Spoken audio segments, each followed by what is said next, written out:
நமக்கு மேல் ஒருவரும் இல்லையே. இன்றும் கூட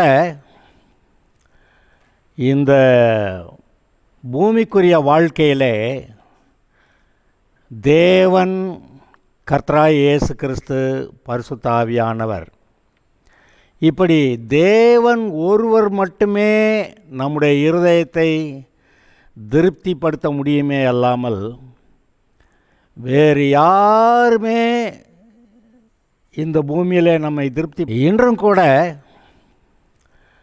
இந்த பூமிக்குரிய வாழ்க்கையிலே தேவன், கர்த்தராகிய இயேசு கிறிஸ்து, பரிசுத்த ஆவியானவர், இப்படி தேவன் ஒருவர் மட்டுமே நம்முடைய இருதயத்தை திருப்திப்படுத்த முடியுமே அல்லாமல் வேறு யாருமே இந்த பூமியில் நம்மை திருப்திப்படுத்தக்கூடிய ஆட்கள் இல்லை என்பதையும், ஆதலால் நம்முடைய வாழ்க்கையிலே தேவன் கொடுத்திருக்கிற எல்லா காரியங்களையும், அவர் கொடுத்திருக்கிற கிருபையின்படியே சகலத்தையும் செய்து முடித்து அவருக்காக வாழ்கிறதும், நாம் கர்த்தரிடத்திலே மாத்திரம் நமக்கு திருப்தியை தேடுகிறதுமான ஒரு வாழ்க்கையை நாம் அமைத்து கொள்ள வேண்டும் என்று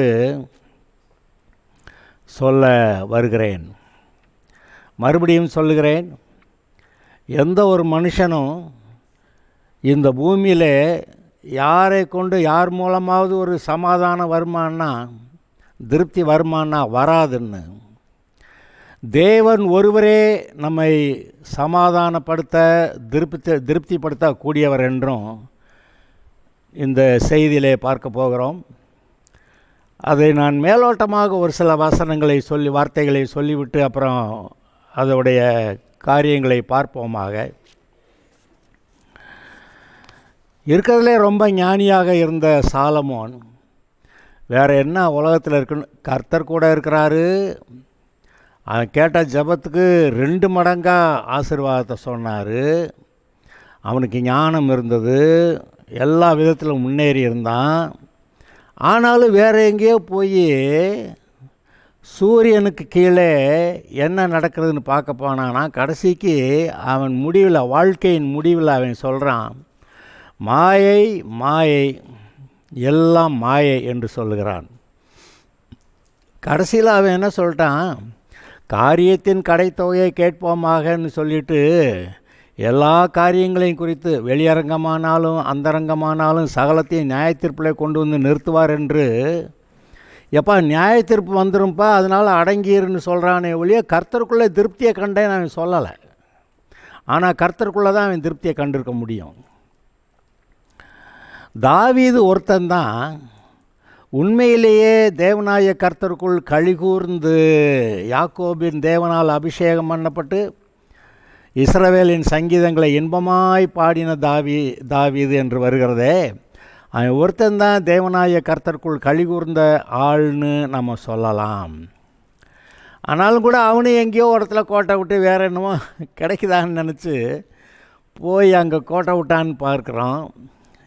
நாம் அறிந்திருக்க வேண்டியது, தேவன் ஒருவரே நம்மை திருப்திப்படுத்தக்கூடும். யோபு கூட, அவனோட கூட இருந்தவங்க எல்லாரும், மனைவி கூட சொல்லிட்டா தேவனை தூஷித்து ஜீவனை விடுன்னு. கூட இருந்த நண்பர்களெல்லாம் நீ ஏதோ அக்கிரம் பண்ணியிருக்க, அதனால தான் அப்படி ஆகிப்போச்சு அப்படின்னு சொல்கிறாங்க. அவனுடைய குடும்பமெல்லாம் தொலைந்தது, அவனுடைய ஆடு மாடுகள் எல்லாம், ஆஸ்திகளெல்லாம் அழிந்தன. ஆனால் கர்த்தர் எனக்கு போதும், என்ன ஆனாலும் சரி கொண்டு போட்டாலும் நான் கர்த்தர்கிட்ட நிற்கிறேன்னு சொல்லி கர்த்தரிடத்தில் சமாதானத்தை பெற்றான் என்று நீங்கள் பார்க்கிறீர்களே ஒழிய, அவன் வேறு எதுலேயும் சமாதானம் பெற்றான்னு. இப்போ அதுக்கு பிறகு கூட அவனுக்கு அந்த பிள்ளைகள்லாம் பிறந்தாங்க, அழகாக இருந்தாங்க, ரூபவதிகளாக இருந்தாங்க, அதெல்லாம் சொன்னாலும் கூட அவனுடைய இருதயம் கர்த்தரிடத்திலே மாத்திரம் நிலை நின்று திருப்தி அடைந்ததை நீங்கள் நினைத்து பார்க்க வேண்டும். அன்னாள் பிள்ளை இல்லைங்கிறதுனால சக்களத்தி அவளை எவ்வளவோ பேசி துக்கப்படுத்தி, அவள் எங்கே சமாதானத்தை, திருப்தியை கண்டுபிடித்தாள்னா கர்த்தரிடத்தில் தான் பாரத்தையெல்லாம் கர்த்தர்கிட்ட இறக்கி வச்சு ஒரு ஜெபம் பண்ணான். அதுக்கப்புறம் அவன் துக்க முகமாக இருக்கவில்லை. பிறகு வந்துட்டு சாமுவேலை பெற்றெடுத்து கொண்டு வந்து ஆலயத்தில் விட்டுட்டு போகிறப்ப கர்த்தரை துதித்து ஒரு பாடல் பாடினாள். அன்னாளின் பாடல் அது கர்த்தருக்குள்ளே அவள் களி கூறுகிறதை குறித்து சொல்கிறதை இல்லாமல் வேறு பூமியில் அந்த இவளுடைய புருஷன் ரொம்ப பிரியமான மனுஷன், ஆனாலும் கூட பிரியமான மனுஷங்கிறதுனால அவளை திருப்திப்படுத்த முடிஞ்சான்னா முடியலை. சரி, லேயாள் யார்? லாபானின் மகள் ராகேல். ராகேல்.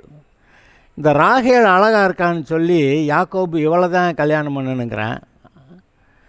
லேயாளுக்கு கூச்ச பார்வையாக இருந்துச்சான், அதனால் அவனுக்கு பிடிக்கலை. ஆனால் கதை எப்படி ஆகிப்போச்சுன்னா, லாபான் கல்யாணத்தன்னைக்கு லேயாளை கூட்டி கொண்டு வந்து கல்யாணம் பண்ணி வச்சுவிட்டான். ஆனாக்க யாக்கோபுக்கு அவளை பிடிச்சிருந்ததா? இல்லை. சரி, ராகேலுக்காக 7 வருஷம் வேலை செஞ்சேன். சரி, கொஞ்சம் நாள் ஆச்சு. அப்புறமேலாவது லேயாள்கிட்ட பிரியமாக இருந்தானா? லேயாள் தான் புருஷன்கிட்ட பிரியமாக திருப்தியாக இருக்க முடிஞ்சா? இல்லை. 1 2 3 4 குமாரர்களை பெற்றா. கடைசிக்கு 4வது அதை வாசிங்கன்னா முதல் குமாரனுக்கு 2வது குமாரனுக்கு 3வது குமாரனுக்கு பேர் வைக்கிறதெல்லாம் இப்போயாவது என் புருஷன் என் கூட திருப்தியாக இருக்க மாட்டாரா அப்படின்னு சொல்லி தான் அங்கே வருது. கடைசியில் கர்த்தரை துதிக்கிறேன், யூதா கர்த்தரை துதிக்கிறேன்னு சொல்லி தான் அவள் தேவனிடத்தில் ஒரு சமாதானத்தை பெற்றிருக்கிறாள். ஆனால் அதுக்கப்புறம் கூட அவளுடைய வாழ்க்கை கர்த்தரிடத்திலே தவிர வேறு எங்கேயும் அவளுக்கு சமாதானம் இல்லை என்று நீங்கள் பார்க்கிறீர்கள். அந்த வாழ்க்கையெல்லாம் அந்த ஒரு 2 அதிகாரம் நீங்கள் வாசிங்கன்னா தெரிஞ்சிடும். சரி, ஆபிரகாம் கர்த்தரை விசுவாசித்தான், அதை அவனுக்கு நீதியாக எண்ணினார். ஆனாலும் இந்த குமாரன் இன்னும் கிடைக்கல, திருப்தியே வரலை. என்ன ஆண்டவரே, நானும் விசுவாசி பார்க்குறேன், கடைசிக்கு விசுவாசமே இல்லாமல் போகிற அளவுக்கு ஆகிப்போச்சு அப்படின்னு சொன்னாலும் அங்கே அதாவது அந்த ஏக்கம் தீரவில்லை. அப்புறம் கடைசியில் என்ன ஆயிடுச்சு, இருக்கோ இல்லையோ பிள்ளை இருக்கோ இல்லையோ பிள்ளை இருக்கோ இல்லையோ நான் சொன்னதாக எழுதலை. என்னை ஆசீர்வதிக்க கர்த்தரால் கூடும்னு நல்லா வயதான காலத்தில் 2 பேரும் வயதான காலத்தில் பிள்ளை பெற்றுக்கூட முடியாது. அப்படிப்பட்ட சூழ்நிலையில் திடீர்னு விசுவாசித்து கர்த்தரிடத்திலே அன்பு கூர்ந்து ஆவியிலே களி கூர்ந்து கர்த்தரை மகிமைப்படுத்தினான். கர்த்தருக்குள்ளே ரொம்ப சந்தோஷமாக இருந்திருக்கிறான். அதனால தான் அந்த ஈசாக்கு பிறந்திருக்கிறான். அதுக்கப்புறமும் அவனுக்கு ஒரு நல்ல வாழ்க்கை இருந்தது, இல்லாமல் இல்லை. ஆனால் சாராள் மரித்து போய்விட்டாள். எப்போ பார்த்தாலும் சண்டியாக இருக்கக்கூடிய அந்த சாராள் அப்புறம் ஒரு ஆபிரகாம் கர்த்தரை நன்றாக விசுவாசிக்க தொடங்கின பிறகு இந்த சாராளும் கூட ஆபிரகாமை என் ஆண்டவன் அப்படின்னு சொல்லி, எப்படி தேவன் மனுஷனை உண்டாக்கும்போது புருஷன் தலையாக இருக்கிறான், அவனுக்கு துணையாக மனைவி உண்டாக்கினார்னு இருக்கோ, அதுபோல் அப்படிப்பட்ட உண்மையான நிலைமைக்கு சாராளும் வந்ததுனால குடும்பம் நல்லா இருந்திருக்குது அப்படிங்கிறத நீங்கள் பார்க்கலாம். ஆக அங்கே என்ன நடக்கிறது, தேவன் எந்த மாதிரி இருக்கும்படி நம்மை உண்டாக்கினாரோ அந்த நிலைமையில் நம்ம இல்லைன்னா நமக்கு திருப்தியே கிடையாது. இப்பொழுதும் தேவன் தம்முடைய ஆவியில் ஒரு பகுதியை நமக்குள்ளே மனுஷனுக்குள்ளே வச்சிட்டதுனால அவருக்குள்ளே ஏதோ குறைவு. அப்போ மனுஷன் இருந்தால் தான் அவருக்கு திருப்தி, மனுஷன் இல்லைன்னா அவருக்குள்ளேயும் திருப்தி இல்லை. அது தேவனற்ற நிலைமையில் மனுஷனையும் மனுஷனற்ற நிலைமையில் தேவனையும் நினச்சி பாருங்கள். ஒரே பேரான குமாரனை கொடுத்து வச்சுட்டு ஒரு பையன் ரட்சிக்கப்பட மாட்டேன்னு எல்லாரும் நரகத்துக்கு போகிறாங்கன்னா தேவனுக்கே எங்கே திருப்தி இருக்காது. ஆனால் இயேசு வந்தார், தம்முடைய ஜீவனை கொடுத்தார், அது மூலமாக ஒரு கூட்டம் ரட்சிக்கப்பட்டு இன்றைக்கி நீங்களும் நானும் இருக்கிறோமே.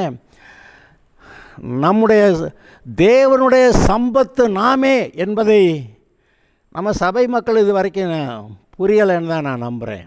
தேவனுடைய சம்பத்து, தேவனுடைய ஆஸ்தி நாம தான் அப்படிங்கிறத நம்ம சபையும் புரிஞ்சுக்கிறல. அதனால் இன்னமும் நமக்கு திருப்தியை தேடி கர்த்தருடைய சமூகத்தில் பரிசுத்த ஆவியில் நிறைஞ்சு ஜெபிக்கிற அந்த இடத்த விட்டுட்டு இங்கேயும் அங்கேயும் ஓடி ஏதாவது கிடைக்காதா அப்படின்னு பார்க்கறதுனால தான் அது அந்த திருப்தி இல்லாமல் போயிடுது. இன்றைக்கும் நல்ல பரிசுத்த ஆவியில் நிறைந்திருக்கிறவர்கள் ஒரு காலகட்டத்தில் பரிசுத்த ஆவியில் நிறைஞ்சிருப்பாங்க, இன்னொரு காலகட்டத்தில் ஒரு சாதாரணமாக ஒரு நிலைமையில் இருப்பாங்க. இப்படி மாறி மாறி இருக்கலாம். அப்படி தான் இருக்குதுன்னு நான் நம்புகிறேன். எந்த ஒரு விசுவாசியும் நான் ரட்சிக்கப்பட்டதுலேருந்து பரிசுத்த ஆவியில் நிரம்பியே இருக்கிறேங்க அப்படின்னு யாராவது சொன்னாங்களான்னா யாரும் இல்லைன்னு நான் நினைக்கிறேன். அப்படி யாராவது இருந்தால் தயவு செஞ்சு சொல்லுங்கள், எனக்கும் நான் கேட்டு பார்த்துக்கிறேன். அந்த பரிசுத்த ஆவியிலே நிறைந்திருக்கிறது மட்டும்தான் நமக்கு திருப்தியை கொடுக்கறது. பரிசுத்த ஆவியிலே நிரம்பி ஜெபிக்கும்போது ஜெபத்தை விட்டு எழுந்திருக்கவே மனசு இல்லை. நீங்கள் பரிசுத்த ஆவியில் நிறைஞ்சிருக்கிற போது பைபிள் வாசித்தா பைபிளை கீழே வைக்க மனசு இல்லை.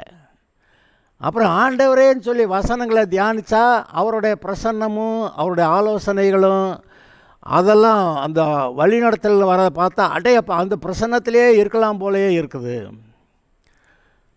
அவ்வளவு வாஞ்சை, தேவ பிரசன்னம் நம்மை கழிவுற பண்ணுகிறது.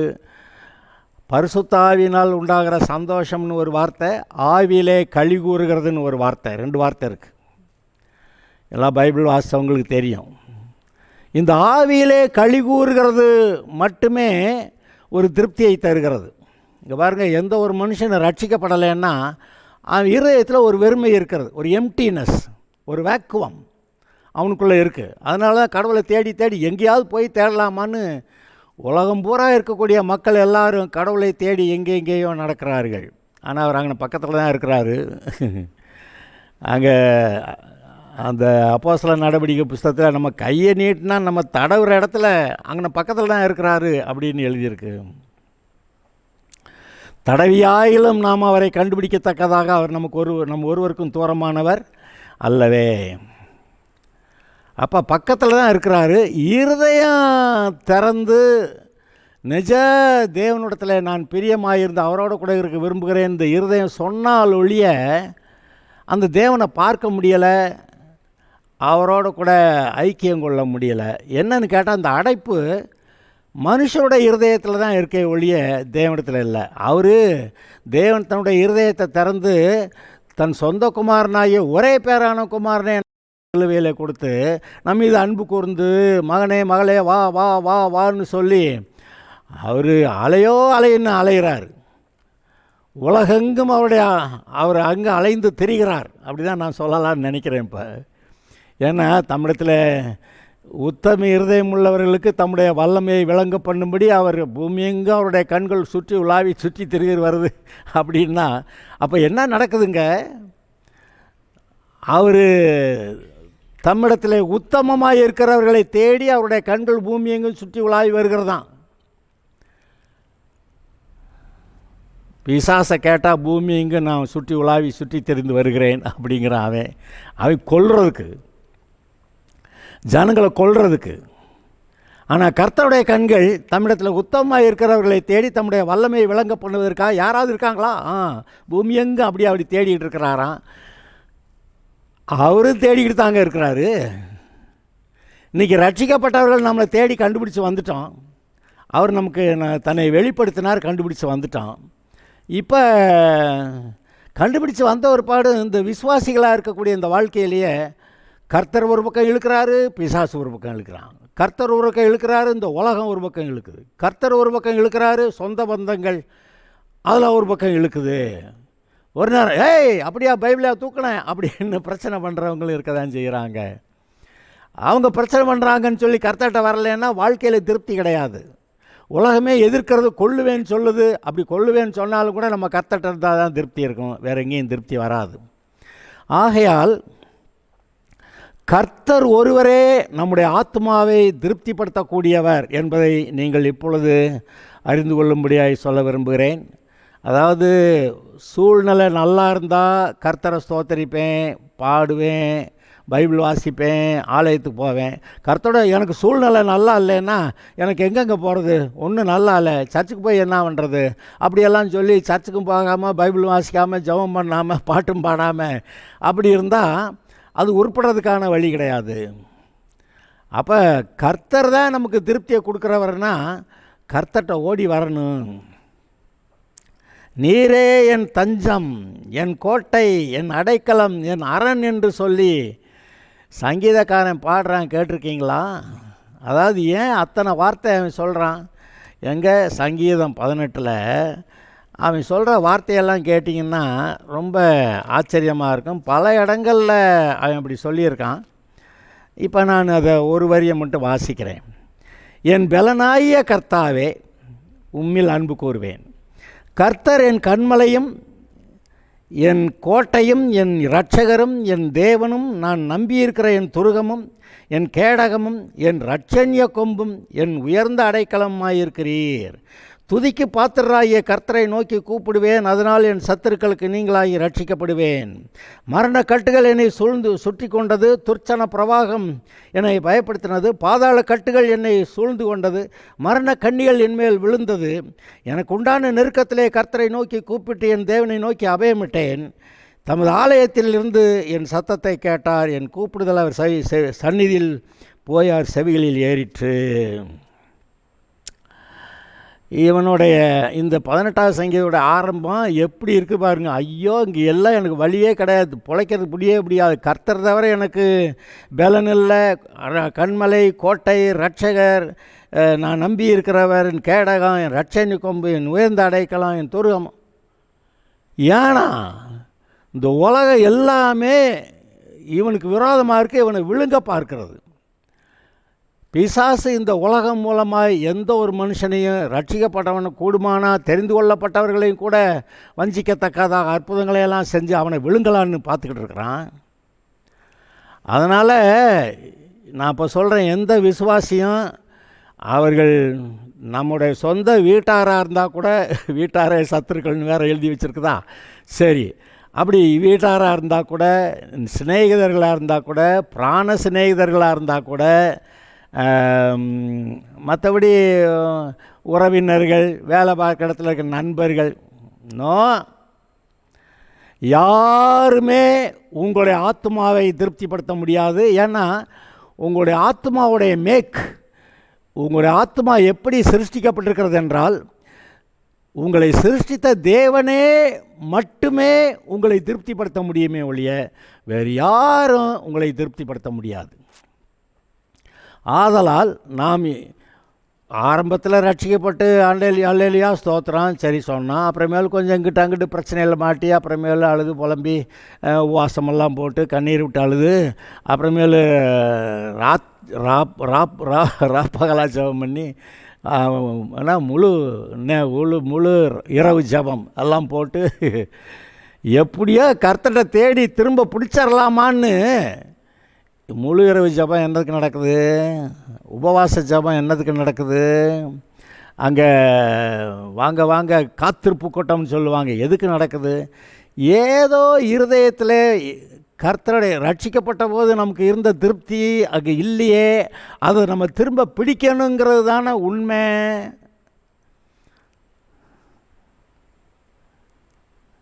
பவுல் கேட்குறான், கலாத்தியா நாட்டு சபை மக்கள்கிட்ட கேட்குறான், நீங்கள் ரட்சிக்கப்பட்டிருந்த போது, பரிசுத்த ஆவியில் நிரம்பிய போது உங்களுக்கு இருந்த அந்த திருப்தி எங்கே அப்படின்னு கேட்குறான். அந்த ஆனந்த பாக்கியம் எங்கேன்னு கேட்குறான். அந்த வரியை நான் உங்களுக்கு வாசித்து காட்டுறவா? கலாத்தியர்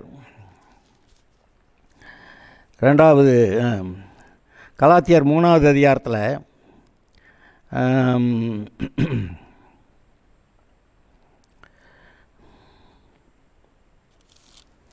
புத்தி இல்லாத கலாத்தியரே, நீங்கள் சத்தியத்துக்கு கீழ்ப்படியாமல் போகத்தக்கதாக உங்களை மயக்கினவன் யார்? இயேசு கிறிஸ்து சிலுவையில் அறையப்பட்டவராக உங்கள் கண்களுக்கு முன்பாக பிரத்யட்சமாய் உங்களுக்கு வெளிப்படுத்தப்பட்டிருந்தாரே. ஒன்றை மாத்திரம் உங்களிடத்திலே கேட்க விரும்புகிறேன். நியாயப்பிரமாணத்தின் கிரியைகளினாலேயோ அல்லது விசுவாசத்தின் கேள்வியினாலேயோ எதனாலே ஆவியை பெற்றீர்கள்? ஆவியில் ஆரம்பம் என்ன நீங்கள் இப்பொழுது மாம்சத்தினாலே முடிவு வரப்போகிறீர்களோ? நீங்கள் இத்தனை புத்தியினரா அப்படின்னு ஒரு கேள்வி கேட்டுட்டு 4வது அதிகாரத்தில் 15வது வசனம், நீங்கள் ரட்சிக்கப்பட்டிருந்த அந்த காலத்திலே நீங்கள் கொண்டிருந்த ஆனந்த பாக்கியம் எங்கே? உங்கள் கண்களை பிடுங்கி எனக்கு கொடுக்கக்கூடுமானால் அப்படியும் செய்திருப்பீர்கள் என்று உங்களுக்கு சாட்சியாக இருக்கிறேன். என்ன சொல்கிறான்? நீங்கள் அந்த ரட்சிக்கப்பட்ட காலத்தில் நீங்கள் கொண்டிருந்த ஆனந்த பாக்கியம் எங்கே? அப்போ இந்த கலாத்தியா நாட்டு சபைகளுக்கு பவுல் எழுதுறது கரெக்டு தான். ஆனால் கலாத்தியா நாட்டு சபைகள் மறுபடியும் யூத மார்க்கத்துக்கு போகிறதாக நினச்சி போயிட்டாங்க. அது பிரச்சனை ஆயிடுச்சு. இங்கே இப்போ சபையில் இங்கே இருக்கிறவங்க இதுக்கு முன்னாடி எந்த மார்க்கத்தில் எந்த வேறு கிறிஸ்தவ பின்னையில் இருந்தாங்களோ அது திரும்ப நம்மளை இழுக்குது பார்த்தீங்களா? அப்புறம் அங்கே கொஞ்சம் போய் எட்டி பார்த்து அவங்களுக்காக போனேன் இவங்களுக்காக போனேன்னு கடைசிக்கு இருக்கிற சமாதானமெல்லாம் போயிடுச்சு. நிறைய விசுவாசிகள் இன்னும் அந்த ஏக்கத்திலேயே வாழ்க்கையை ஓட்டிக்கிட்டு இருக்கிறாங்க. அப்புறம் ஒரு நேரம் உபவாசம் பண்ணி ஜெபம் பண்ணி ஏதாவது செஞ்சு கண்ணீர் விட்டு அழுது எப்படியாவது அந்த ரட்சணியத்தின் சந்தோஷத்தை திரும்ப பெற வேண்டும் என்று போராடி மனதிலே போராடுகிறதை எனக்கு பார்க்க முடிகிறது. தாவீது கூட அந்த பாவத்தை செஞ்சுட்டு, கர்த்தாவே உம்முடைய பரிசுத்த ஆவியை என்னை எடுத்துக்கொள்ளாதிரும், என்னை உங்கள் கண்ணை மறைச்சிக்கிட்டு ஈசோப்பினால் என்னை சுத்திகரிக்கணும் அப்படிங்கிறான். அப்போ மனம் திரும்பி கர்த்தரிடத்தில் ஐக்கியமாவதற்காக சங்கீதம் 51 பாடி வச்சான்னு பார்க்குறீங்க. இந்த சங்கீதம் 51 அனுபவம் ஏறக்குறைய எல்லா விசுவாசிகளுக்கும் இருக்குதுன்னு நான் நம்புகிறேன்.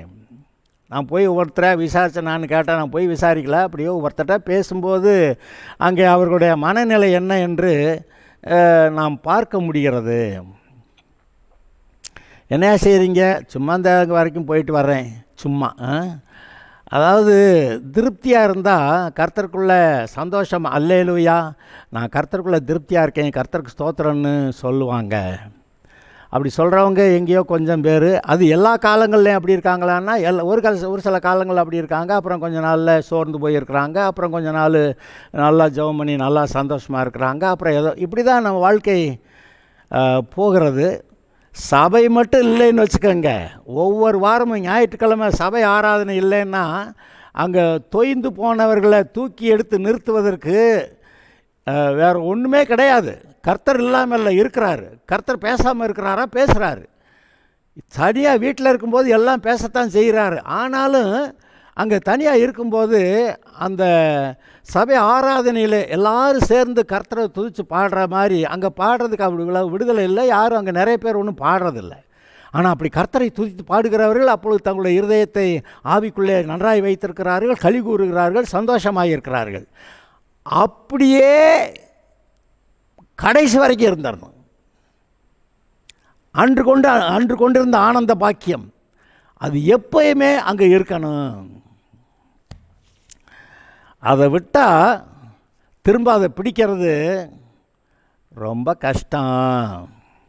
அப்புறம் கண்ணீர் விடணும், உபவாசம் போடணும், ராத்திரி பகலாக போய் ஜெபம் பண்ணணும், காத்திருப்பு கூட்டம், காத்திருக்கிறது, அவர்கிட்ட போய் காத்திருக்கிறது.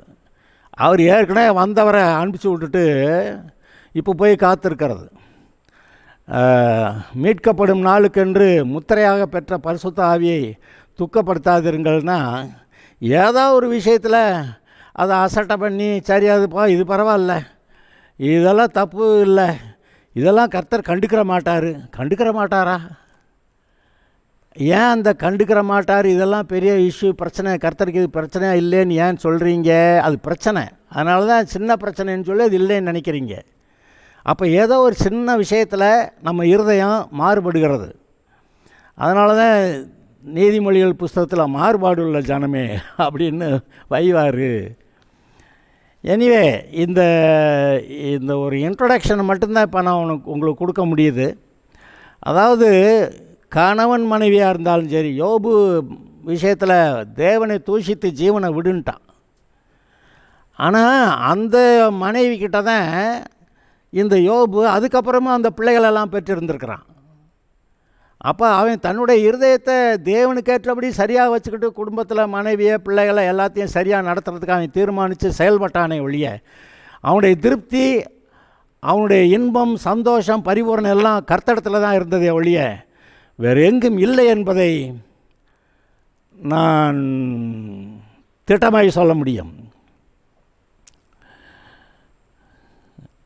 ஒரு சந்தோஷம், பரலோகத்தில் தேவனுடைய பிரசன்னத்தில் இருக்கக்கூடிய சந்தோஷத்தை அதுக்கு ஒரு மாதிரியாக நிழலாட்டமாக கர்த்தர் மனுஷனுக்கு கொடுத்துருக்கிறது. கணவன் மனைவி இன்பமாய் சேர்ந்திருக்கிற நேரங்கள். கணவன் மனைவி சண்டை போட்டுக்கிற நேரத்தை பற்றி சொல்லலை.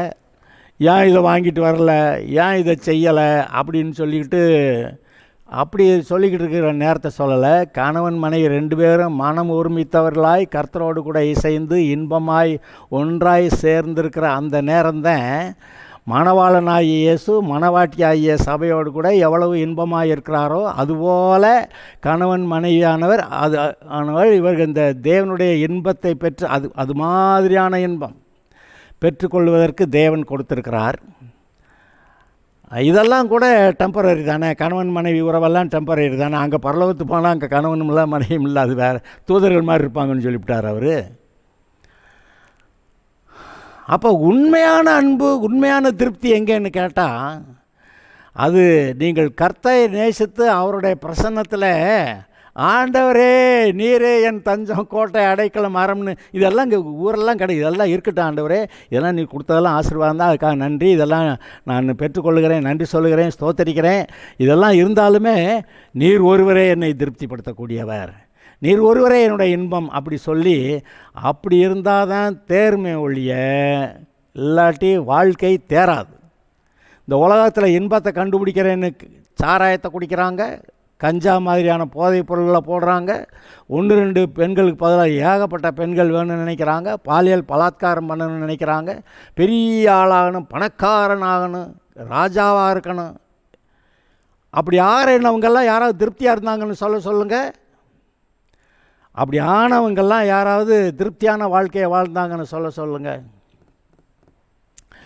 தாவீது மட்டும்தான் கடைசியில் அந்த பாவத்தை மட்டும் தப்பிச்சு வந்துட்டு யாக்கோபின் தேவனால் அபிஷேகம் பண்ணப்பட்டு இஸ்ரவேலின் சங்கீதங்களை இன்பமாய் பாடின தாவீது சொல்லுகிறதாவது அப்படின்னு ஒரு தீர்க்க தரிசனத்தை கர்த்தர் சொன்னதை எனக்காக கர்த்தர் வீட்டை கட்டுவார் அப்படின்னு சொல்லி முடிக்கிறான். ஆக இன்றைக்கு நான் இப்பொழுது சொல்லுகிறேன், நீங்கள் எந்த சபை விசுவாசிகளாக இருந்தாலும் சரி, வேறு எந்த நாட்டவராக எந்த ஜாதி ஜனமாக இருந்தாலும் சரி,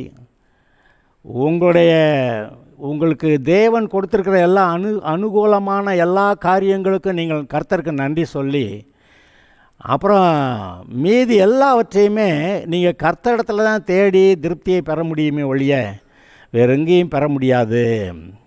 அண்ணாள் பிள்ளை இல்லைன்னு போய் கடைசிக்கு அழுதுட்டு கடைசியில் பாரத்தெல்லாம் கர்த்தர் மேலே போட்டுட்டு நீர் பிள்ளை கொடுத்தா நான் உம்முடைய ஊழியத்துக்கு கொடுக்குறேன் அப்படின்னு சொல்லிவிட்டு அதே மாதிரி கொண்டு வந்து கொடுத்துட்டு கர்த்தரை துதித்து ஒரு பாடல் பாடினாள், அன்னாளின் பாடல் என்று எழுதியிருக்கிறதே.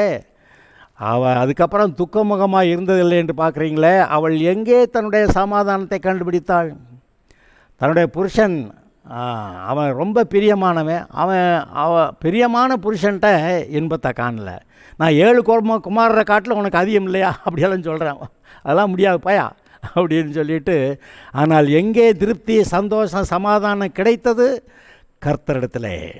இன்றைக்கு நான் உங்களுக்கு சொல்லுகிறேன், கர்த்தர் உங்களுக்கு கொடுத்துருக்க எல்லா நன்மைகளுக்காக நீங்கள் நன்றி சொல்லுங்கள். எங்கேயாவது சில குறைவுகள் இருந்தால் எதையும் நீர் சந்திக்க போதுமானவர்னு சொல்லிவிட்டு, கர்த்தாவே உம்மிடத்தில் என்னை ஒப்புவிக்கிறேன்.